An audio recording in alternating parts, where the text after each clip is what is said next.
Hey vinyl community, it's Mazzy here on a work day. I'm downstairs in my office. It's such a wonderful thing to be able to work at home and then travel once in a while for work. I feel blessed. But when you work alone and you work, I bring someone in occasionally freelance to help me out on things.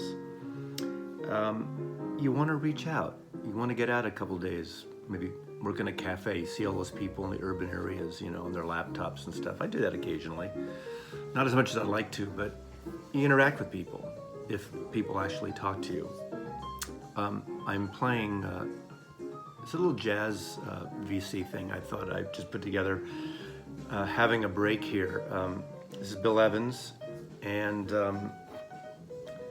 I happen to be a big box set collector that I kind of got addicted to during the CD heyday. And I know this is the vinyl community, VC, but CD, VC, CD, CDV, CDC. Sounds like a Center for Disease Control, doesn't it? There's no CD community, I get it. But I'm not a analog vinyl purist by any stretch of the imagination, although when I really want to zone in and relax, records are the thing for me. But I have a ton of jazz CDs and a ton of jazz box sets, but this is one of my favorite, and it's so bizarre. This came out late 90s, I think, early 2000s, probably late 90s, and it's a complete Bill Evans on Verve, and the design of this box was meant to rust and patina. Look at this. Looks like something that you would pull out of a carburetor. I have no idea if that's the case. I don't know how to, I'm not mechanical by any stretch of the imagination. I think the only Jewish person I know that knew how to build was anything was Jesus. Wasn't he a carpenter or something? But this is such a bizarre, I want to showcase this, and I want to show a few CD box sets. This is sort of a mini VC video on objects of art in package design. In fact, I did a blog several years ago on CD packages. Rhino was great about that. Obviously, all the jazz labels. It's sort of tapered off a little bit in the CD world, but they were massive for a while, But look at this. This is like, look at this, man. Okay, the CDs. This is so bizarre. Check this out. I mean, shit, I could cut my finger on this and bleed and rusted blood, and they'd find me like, just holding this thing with a bunch of bones with a hat 6 weeks later. That's scary. See, I can't even open it now. Oh, there we go. Look at this. These are all the CDs. Complete Verve, Bill Evans. Right now I'm playing it because I obviously uploaded these to my hard drive, so I usually play that, and I don't want to play through my main system when I'm working. But it's got a beautiful design book.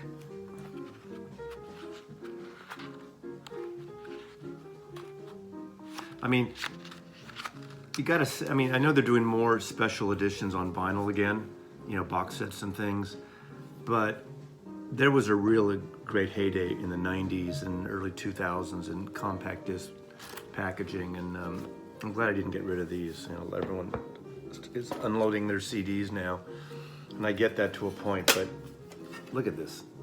Beautiful, beautiful, beautiful. A couple others which are totally out there.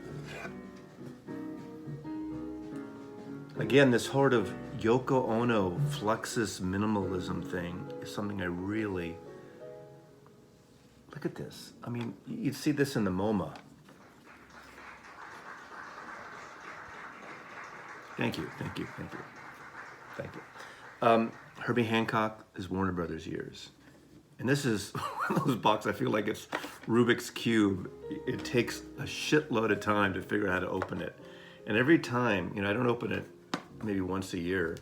Again, I have everything downloaded or uploaded. But like, how do you open this fucker? Oh, sorry. If your kids are listening, I apologize. I don't really have a gutter mouth usually, but anyway, see, I can't even remember. It's just a push and a slice, and You know, I could just stay here for 3 hours and you can watch me. I should have done this as a live video. I've never done a live video at the VC, but I should do a live video. And, you know, all I remember about this, when you open it, once you open it, you go, that's so friggin' easy. Why didn't I open that before? But this is great. It's like slides. I swear to God, I'm not faking this. This is not theatrics. This is not kabuki theater. This is not Penn and Teller. This is not.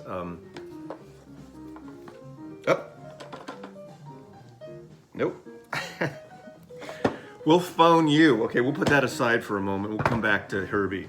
And just 2 other ones. Again, this is not a definitive video, but just a few I pulled off. I have a shelf over there, a little mid-century armoire thing. Hello, work stuff coming in. There we go.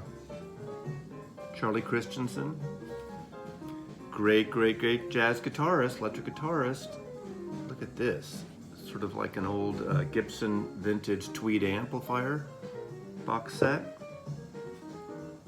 4 CDs.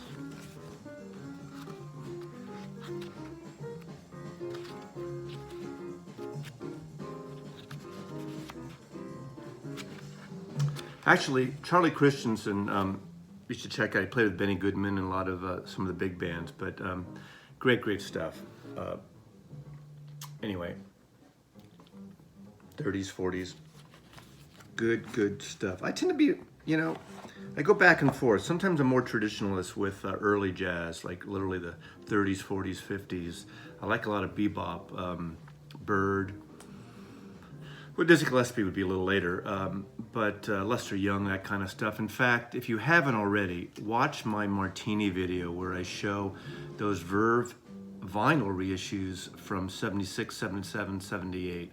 And those are things you can get cheap, and they're 2 LP sets, they're analog cuts, and all of them are mastered by Robert Ludwig. And so a lot of people skip those. Everybody wants the vintage stuff, and I get it, but those 3 years of those Verve, they either have illustrations on the cover, a few photographs, Ella Fitzgerald and Lester Young and Ben Webster, and well, watch that video. That's only a segment. I just picked up a Stan Getz one yesterday, an early one with orchestration, and it's fantastic. They sound amazing.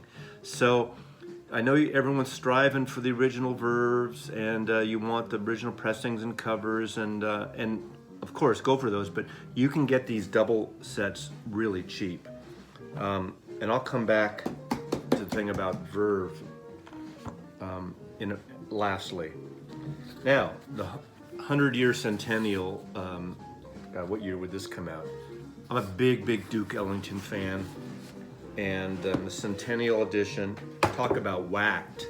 I even forgot what this cost, but I got this when it came out, and it's got literally, was it 18 CDs, 24 CDs? See, if I knock this out, it's almost like a puzzle. You got all these numbered CDs in here. And beautiful book. Again, I like the objects of art too. I love the photography. This is all RCA period. Anyway, you get the idea. That's one. And lastly, I want to show you, every jazz fan here, I know you guys are getting into jazz, and a few of you are pretty much, that's your main bread and butter, or not bread and butter, your main gig. But find this book. I think it's about 40 bucks. You can probably get a used copy less, but only came out a few years ago. It's one of my all-time favorite art record books that I've only had a few years, but it goes through all the artists and the artwork.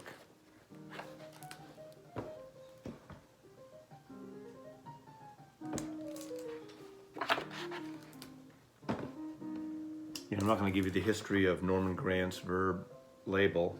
As you know, if you don't know, Norman Grant was the manager for Ella Fitzgerald, and he actually started the label for Ella. I don't know if you knew that.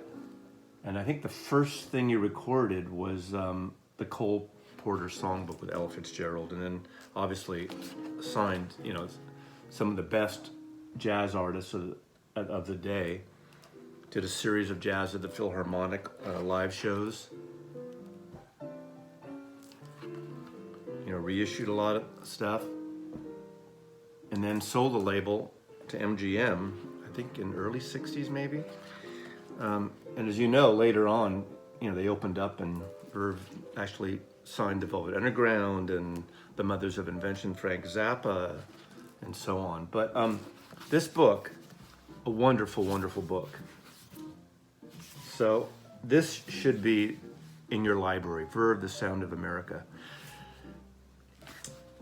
You know, you don't need a history lesson from me because I'm not an expert on jazz.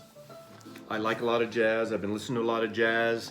I don't know. I'm not one of those experts like a few of you here that know the pressings and the label things. I'm not really into that. I mean, sure, if I had perfect pressings, but I just like the music. And not that you don't like the music, but I just want to listen to it. And if it's a good reissue, like those 70s analog reissues, those are fine. And these, again, they sound fabulous. And probably better than a lot of the scratchy used copies you might get with originals. So anyway, that's Morning with Mazzy. Wait. Help me now. Somebody help me now. Help me, please. Ooh, I feel something. I feel something's happening. Ooh.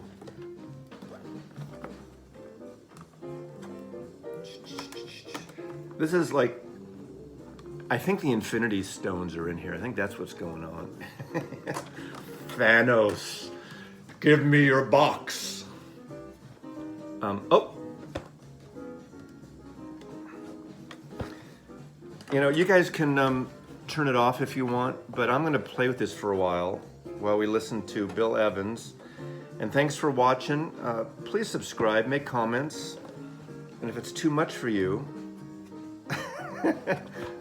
I swear to God, I'm not faking this. I don't fake my orgasms like most men. That was from a Woody Allen, was it Annie Hall? One of his movies. Woody Allen talks about faking his orgasms, and I mean, okay, I'm a big Woody Allen fan. But I digress, as I usually do on these videos, because, you know, you can't take it too seriously, right? You have to have fun. Ooh, I'm getting something. Help me, somebody. I need somebody, not just anybody.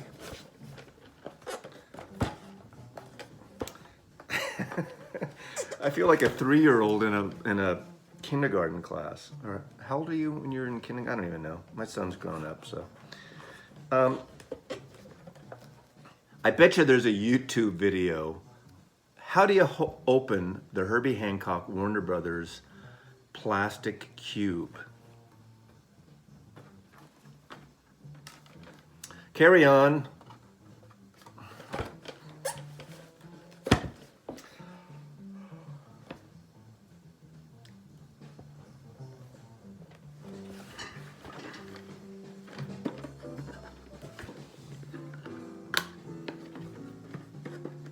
Yep.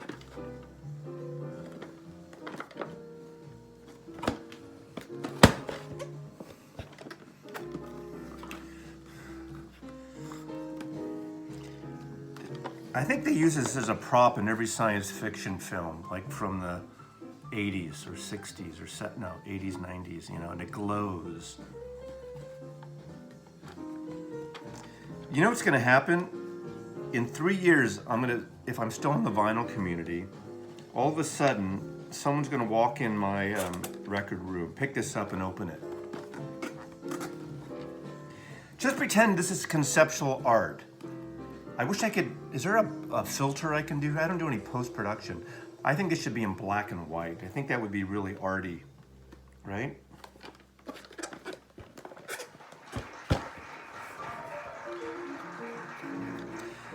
Da, da, da, da, da.